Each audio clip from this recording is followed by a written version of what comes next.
இங்கே இந்த பையன் வேலை செய்கிற இடத்துல ஒரு பொண்ணுக்கிட்ட லவ் ப்ரப்போஸ் பண்ணியிருப்பான். அந்த பொண்ணு வேணான்னு சொன்னதுனால வீட்டிலேயே இருந்திருப்பான். ஃப்ரெண்டு ஃபோன் பண்ணி நீ நாளைக்கும் வராதடான்னு சொல்லிட்டு இருக்கான். இவனு வீட்டில் படுத்து அழுதுட்டு இருக்கான். அவங்க அம்மா கேட்குறாங்க 3 நாள் ஆச்சு என்ன தாண்டா அவனுக்கு பிரச்சனைன்னு கேட்டா, இல்லை உடம்பு ஒரு மாதிரியா இருக்குது நான் அதனால தான் போகலன்னு சொல்லி சமாளிச்சிடுறான். இவனு கிளம்பி அவன் ஃப்ரெண்டு வீட்டுக்கு போகிறான். அவன் கேட்குறான் என்னடா இன்றைக்கி அந்த பொண்ணுக்கு பயந்துட்டு போகாமல் இருக்கியான்னு கேட்டா, அப்படிலாம் இல்லை பார்க்க ஒரு மாதிரியாக இருக்குன்னு அவன் சொல்கிறான். சரிவா என் டிவி ரிப்பேர் பண்ண போகிறேன் கூட வரியான்னு அவனுக்கு 2 பேரும் சேர்ந்து டிவி ரிப்பேர் பண்ணுற கடைக்கு போகிறானுங்க.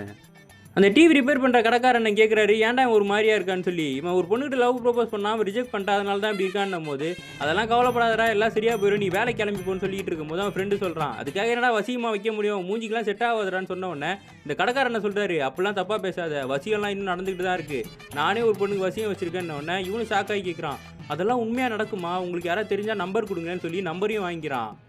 இந்த பையன் முதல்ல வசியம் பண்ணுறதுக்கு யோசிச்சாலும் ஆஃபீஸில் வேலை செய்கிற அவன் ஃப்ரெண்டு ஃபோன் பண்ணி சொல்கிறான் அந்த பொண்ணு வேற ஒருத்தவங்க கூட சிரிச்சு பேசிட்டு இருக்கான்னு உடனே இவன் கன்ஃபார்ம் பண்ணி வசியம் வைக்கிறதுக்கே போயிடுறான். அந்த இடத்துல பார்த்தா வசியம் வைக்கிற ஆள் ரொம்ப சின்ன பையன் மாதிரி தெரியுறான். அந்த வசியம் வைக்கிற ஆள் சொல்கிறாரு நான் ஒரு வெத்தலை கொடுப்பேன் சில மந்திரிச்ச பொருட்களும் கொடுப்பேன் அந்த வெத்தலைக்குள்ளே அதை போட்டு நீ மென்று அந்த பொண்ணு வர வழியில் துப்பி வச்சேன்னா அந்த பொண்ணு எப்போ அதை மிதிக்கிறாளோ உனக்கு வசியம் ஆயிடுவான்னு சொல்லி. அது மட்டும் இல்லாமல் இதை பண்ணுறதுக்கு ஒரு வாரத்துக்கு முன்னாடியே நீ நான்வெஜ்லேருந்து எந்த கெட்ட பழக்கமும் பண்ணாமல் இருக்கணும்னு இவனும் சரின்னு சொல்லி அது எல்லாத்தையும் வாங்கிக்கிறான்.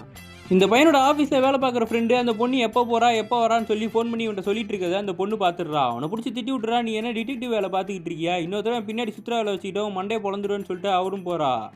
இந்த பையனும் ஒரு வாரம் விரதம் இருந்து எந்த கெட்ட பழக்கமும் இல்லாமல் அந்த பொண்ணு போகிற வழியில் அந்த வெத்தலையை எடுத்துகிட்டு போயிட்டு நல்லா மென்று அந்த இடத்துல தூப்பிட்டு வந்துடுறான். வர வழியில் அந்த பொண்ணு ஃபோன் பண்ணுறான் அதுக்குள்ளே பழிச்சிருச்சான்னு சொல்லி இவனும் தனியாக போயிட்டு ஃபோன் அட்டன் பண்ணுறான்.